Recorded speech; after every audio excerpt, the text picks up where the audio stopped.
tiempo por este espacio para pensar un poco en esa cantidad de contradicciones que me aparecen en relación a la poesía y a la poesía para niños y a la literatura para grandes y a la literatura para chicos.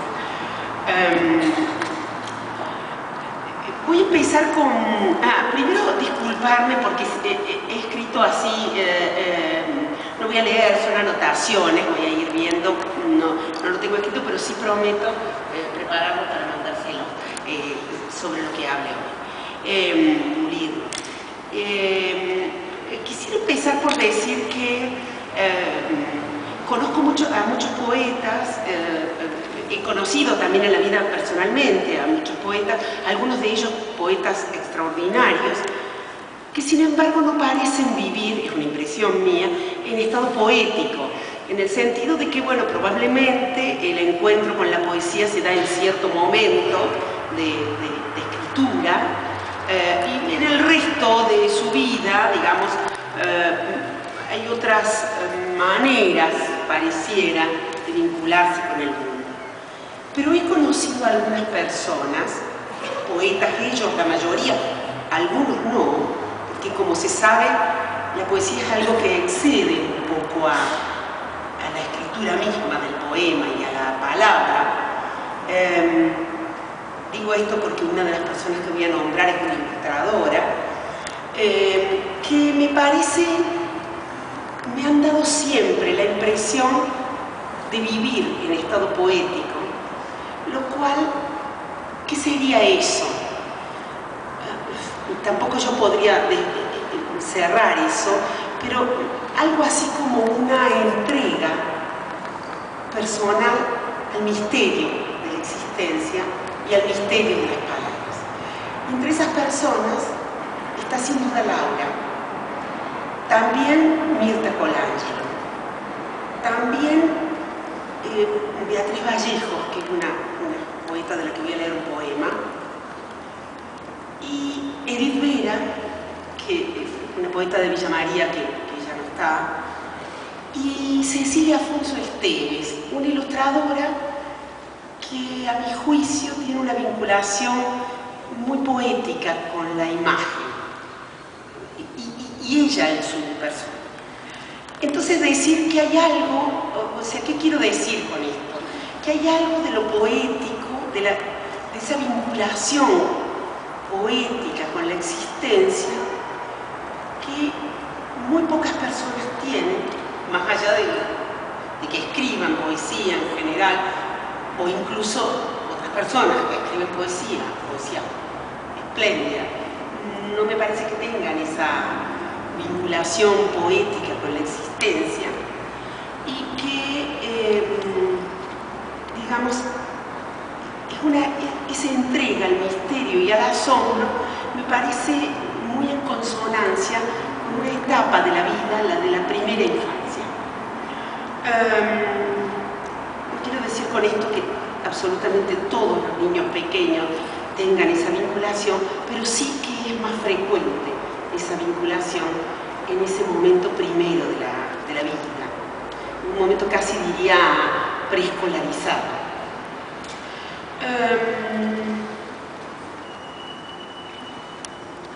Me interesaba mucho lo que dijo Cicandini acerca de este paso de poetas que publicaron en el circuito adulto, grandes poetas brasileños como Bandeira o como Drummond de Andrade.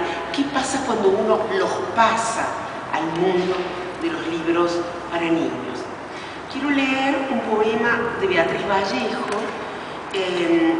está editado en una colección de libros para adultos, una edición preciosa de la Universidad del Litoral que lleva CD. En el CD ella lee sus poemas con un fondo del latido de su corazón y lleva también el libro y todo va en una cajita preciosa. El libro se llama Detrás del cerco de flores, Beatriz Vallejos, Universidad Nacional del Litoral, y se consigue. María un corderito tenía. María un corderito tenía, su pelo era blanco, como la nieve. Perdón, ella toma esta frase, que es la frase que Edison tomó para grabar por primera vez en el fonógrafo. Y hace con esto que les voy a leer. María un corderito tenía, su pelo era blanco como la nieve. En portugués, María un corderito tenía. En el dulce dialecto de Flandes, su pelo era blanco como la nieve. Machenka, un corderito tenía. Su pelo era blanco como la nieve. María en hebreo un corderito tenía. Su pelo era en griego, blanco como la nieve. María un corderito tenía en el idioma de las gárgaras del rocío. En el idioma del pan, es que hay un idioma del pan, su pelo era blanco como la nieve. En inglés, ¿quién un corderito tenía? María un corderito tenía en inglés. Tenía María un corderito en el idioma del ébano y de los tambores. Y también, maravilla, su pelo era blanco como la nieve. Lo volvemos a cantar todos los días. El corderito era blanco como la nieve y María era una niña en el idioma de las gárgaras del rocío, en el idioma del corderito blanco como la nieve. Bueno, este poema está editado, como les decía, en un libro para adultos. A mí me parece que podría muy bien ser un poema para compartir con los niños. Entonces, cuando yo digo a mí, cuando digo yo como lectora, yo si fuera editora de una colección de libros para chicos, tal vez podría elegir, tal vez, este poema, y bueno, y ver que este poema tuviera una forma y una estética que no fuera contra él, que no lo boicoteara. O yo como lectora, como hecho, como mediadora, he llevado un poema como este a grupos de niños pequeños o de jóvenes. Bien, ¿quiere decir esto que todos los poemas pueden ser leídos por los niños? Bueno, no necesariamente, o si pueden ser leídos, no necesariamente, me parece, entrarían en un libro editado para niños. Digo esto por algo, y les voy a contar algo personal. Pese a que he publicado muchos libros en colecciones infantiles y juveniles, por una parte, y he publicado poesía por la otra, y que mis poemas, que han salido generalmente en colecciones para adultos, tienen por tema casi invariable la infancia, porque por alguna razón que desconozco, la zona de infancia ha ido a parar a la poesía, pero también por una razón que desconozco, que no sé del todo, han ido a parar a poesía para adultos. Siempre pensé que muchos de esos poemas, sobre todo los de Coda, podían algún día, y que tal vez llegaría el momento, de que cada uno de esos poemas entrara en un libro publicado con ilustraciones, como un libro para niños. El año pasado llegó el momento. Una editorial española estaba dispuesta a publicar los poemas de Coda con ilustraciones en una colección para niños grandes, jovencitos. Y entonces yo fui otra vez a los poemas de Coda y me pareció que pocos de ellos, claro, todo lo que uno dice es subjetivo, es la relación con la propia obra y con la obra de los otros. Me pareció que muy pocos poemas de ese libro, en realidad, 3 tal vez, y ya no daba para ese libro que me pedían, creía yo genuinamente que podían entrar en consonancia con un público joven. Y entonces desistí de la propuesta y de la invitación. Con lo cual les estoy trayendo a ustedes aquí un lugar de conflicto mío con la poesía, con lo que es para chicos y para grandes, y con lo que es mi propia obra en relación a todo eso. Entonces, o sea, sentí, en consonancia con lo que dice Cecantini, que no alcanza con que un poema vaya con unas ilustraciones para que se convierta en un poema, en un libro de poesía para niños, ni alcanza que hable de la infancia para ser un libro de poemas para niños, ni que tenga animales. Bueno, en mi caso no tienen animales, pero sí tienen por tema la infancia. Sin embargo, tampoco todo lo que tiene por tema la infancia me parece que vaya editado en un... Otra cosa es que yo tome como mediadora un libro que está editado para adultos y lo lleve a un campo a un grupo de niños, pero es distinto, me parece, que la tarea de publicar un libro para niños y colocarlo allí. En relación a ese lugar de mediación, que me parece maravilloso, de cruzar la poesía de una zona a otra, cito muchas veces un trabajo de una cordobesa que se llama Adriana Canseco, que trabajó durante todo un año la poesía de Juan L. Ortiz con niños de tercer grado en una escuela de Córdoba. Trabajó su poesía, trabajó la naturaleza, trabajó los pintores impresionistas, los músicos impresionistas, Debussy y otros, y una película sobre Juan L. Ortiz. Todo eso con niños de tercer grado como único autor y tema. Bueno, porque se estaba haciendo también una investigación con sus alumnos de tercer grado. Y hizo un trabajo maravilloso, pero la edición coloca el poema en otro sitio, lo coloca plantado en un campo. Y a mí me parece entonces que ahí hay una diferencia. Entonces, ¿qué se pone en tensión? Me preguntaba, y me lo pregunto en relación también a mi propia obra. En un poema se pone en tensión, bueno, la tradición, la ruptura, la lengua oficial y la lengua propia, única, de la escritura. Se pone en tensión, si hablamos de libros para niños, aunque se trate de un poema de un poeta que escribió para adultos, todo esto es un casillero, por supuesto. Se pone en tensión la relación lectores niños, lectores adultos. Entonces, todo eso es lo que me parece que entra a jugar en esa selección que un editor puede hacer de qué tomar de la poesía en general o de la poesía para niños para ofrecerlo en un libro. Y entonces, la pregunta sería si existe una poesía específicamente infantil, o si hay poetas que por su vinculación con el mundo, entonces vuelvo a esta idea primera, seres que en su modo de vivir el mundo, modo que implica siempre una renuncia, como todos los modos, una renuncia a otras cosas, se han entregado a ese misterio, vitalmente a ese misterio de la existencia y del lenguaje, que digamos entra en consonancia con la infancia. En tal sentido, me vuelvo a algunas zonas del poema, ya no importa si para grandes o para chicos, en las que me interesa pensar y que están tomadas de un poema tomé para ejemplificar de alguna manera, o las aprendí si se quiere, de un poema de un poeta, no para niños, un poeta que se llama Rodolfo Godino, es cordobés, vive en Buenos Aires desde muy joven, tiene una poesía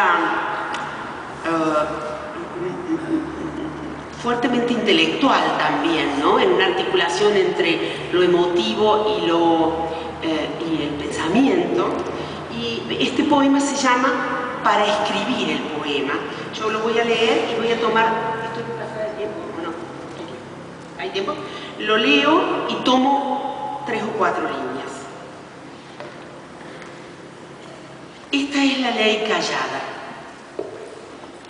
Por más que escandalice, la verdad interior, que traba la lengua y anda por su túnel resistiendo a sí misma, debe ser descubierta. Eso no daña el prestigio del corazón multiforme, que debe insistir y ser escuchado, aún como culpa, omisión, error, miedo, memoria o sed inconfesa del cuerpo. La historia de una combustión siempre acorralada. De lo contrario, solo se alumbran fenómenos de oficio, ningún animal completo. Esas reticencias glaciales consumen su invalidez y su sanción es muerte verdadera. Aunque suene trágico, no hablo del infierno, sino de la palabra estéril. Sin las cosas no hay poema. Un hombre bajo hechizo registrando una revelación personal. Esa es, aunque no pueda ser probada, la ley de lo creado infinitamente repetida. Avanzo. Nunca la vida pequeña será suficientemente expandida. Con escrúpulos no hay poema. Cuando la realidad cuestionada se retire, lo ambiguo crecerá en el exceso de conciencia, sin discreción, aceptándose a sí mismo. Un poco más adelante, lo que merezcan y lo que alcancen no serán tormentos. La humillación del oficio siempre guarda un rédito solemne. En la pelea con la palabra inhábil, partes del corazón y la verdad se pierden. La imprecisión del espíritu será imprecisión en la palabra. Sin artificio no hay poema. Y sobre algunas de esas frases de este poema que leí fragmentado, quisiera tomarlas para reforzarlas. Uno es la escritura como camino de conocimiento. También así la escritura del poema. Se escribe intentando ahí develar ese misterio. Se escribe para ser comprendido. Se escribe buscando que un otro lo comprenda. Otro punto que nos dice el poema. El corazón, entendiéndolo como metáfora de nosotros mismos, de nuestra sensibilidad, de nuestra caja de resonancia, el corazón debe ser escuchado. Esto me hace pensar en aquella imagen de Goya, tomada también de sus predecesores. El sueño de la razón produce monstruos. Entonces, inteligencia y corazón en la escritura. A veces más corazón que inteligencia, como decíamos en esos poetas primeros que mencioné, tan entregados al misterio. Otro punto, el oficio. Escribir con todo el oficio contra el oficio. El oficio es el mayor enemigo del poema. De lo contrario, la palabra estéril. De lo contrario, se escriben fenómenos de oficio, o sea, correctos política, lingüísticamente, correctos en lo que se espera que sea la literatura infantil en nuestro caso. Es decir, como dice Godino, ningún animal completo, entendiendo el poema como un animal completo, hecho de cabeza, corazón, misterio, lenguaje.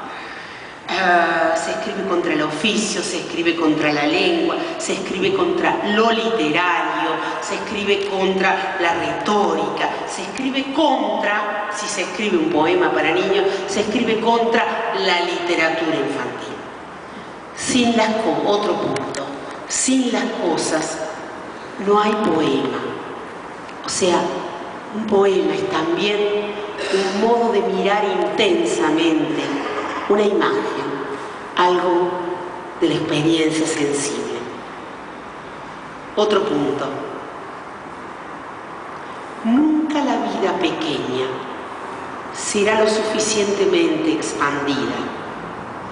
Y ahí algo de la literatura en general. La literatura ocupa el lugar de lo pequeño. Es el lugar donde mirando lo pequeño podemos tal vez ver lo grande. O sea que las generalidades en la escritura son también el mayor enemigo. Como ven, la escritura tiene muchos enemigos. No son las ideas. Hay una frase hermosa de Macedonio Fernández donde alguien le dice: tengo una buena idea para una novela, y él le dice: qué pena, porque las novelas no se hacen con ideas, se hacen con palabras. No son las ideas ni los grandes asuntos, es lo pequeño que mirado hondamente puede llegar a hablar incluso de los grandes asuntos. Otro punto del poema de Godino, los escrúpulos, los preconceptos, los prejuicios de todo orden, prejuicios ideológicos, sexuales, literarios, prejuicios de lenguaje, son con escrúpulos, no hay poemas. La escritura exige mirar en lo hondo, y en lo hondo se pulverizan todos los prejuicios. En lo hondo entramos en contradicción con nosotros mismos y con lo que vemos, y entonces ahí es, en esa cantera, es donde hay que ir a mirar. Yorgos Seferis tiene una frase también maravillosa, dice: si quieres mejores resultados, este gran poeta griego, si quieres mejores resultados, prueba cavando en el mismo sitio. O sea, es ir hacia lo hondo y no hacia lo ancho.